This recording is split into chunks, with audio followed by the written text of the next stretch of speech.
এই যে নীল গেঞ্জি গায়ে মানুষটা, আমরা তাকে ফলো করতেছি, তিনি দোকানে দোকানে হাত পাততেছে। আসলে বিষয়টা কি জানার চেষ্টা করব। নিরিবিলি একটা জায়গায় যাব, বাজারের মধ্যে অনেক লোকজন, চেষ্টা করব নিরিবিলি একটা জায়গায় যাওয়ার এবং তার সম্পর্কে জানার। বাজারে দোকানে দোকানে হাত পাততেছে না, অনেকটা সময় কিন্তু আপনাকে ফলো করছে, খেয়াল করতে পারেন না হয়তো বা। আসলে বিষয়টা কি, আপনার পরিবারে কে কে আছে? মোর ঘরে বাইরে দুইজন, আর মোর কিচ্ছু নাই। আমি খুব কষ্ট করে খাইতে আছি, কিন্তু মোর বাড়ি ঘরও নাই। নিজস্ব জমি আছে? না, আবাসনে থাই। ছেলে মেয়ে?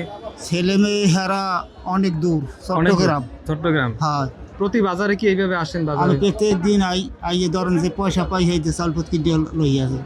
ছোট এমন কোনো ব্যবসা যদি ধরাই দি করতে পারবেন?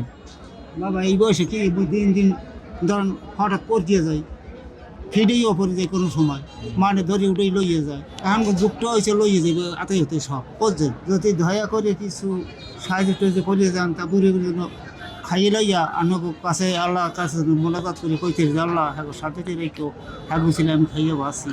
বয়স কত হয়েছে আপনার? আমার ধরেন 95 বছর বয়স। 95 বছর বয়স। তো আমাদের মূল উদ্দেশ্য থাকে আপনাদের মতো যারা আছে ছোট ছোট ব্যবসার ব্যবস্থা করে দেওয়া, যাতে মানুষের কাছে হাত পাততে না হয়। হ্যাঁ। এখন যেহেতু আপনি অসুস্থ, হ্যাঁ। তো আসলে এই মুহূর্তে কিছু করতে পারতেছি না। হ্যাঁ, তবে এই মুহূর্তে আমি আপনাকে যেটা করব, আজকের বাজারে বাজারে আপনার ঘোরার দরকার নাই। আল্লাহ, এই 1000 টাকা আমি একটা মাধ্যম হয়ে দিলাম। একজন প্রবাসী ভাই আছেন, কাতার প্রবাসী ভাইয়ের জন্য দোয়া করেন, ভাইয়ের পরিবারের জন্য দোয়া করেন। না দোয়া নামাজ করব। পড়ে দোয়া করবেন, জি। ঠিক আছে? যে দোকানে দোকানে হাত পাততেছিল, আমরা চেষ্টা করলাম তার পাশে দাঁড়ানোর জন্য। যেহেতু তাকে কোনো ব্যবসার ব্যবস্থা করে দিতে পারতেছি না, সে ব্যবসা করতে পারবে না, যার জন্য নগদ টাকা দিলাম। তো ভিডিওটা আপনারা প্রচুর পরিমাণে শেয়ার করবেন, শেয়ার করে সবার মাঝে ছড়িয়ে দিবেন।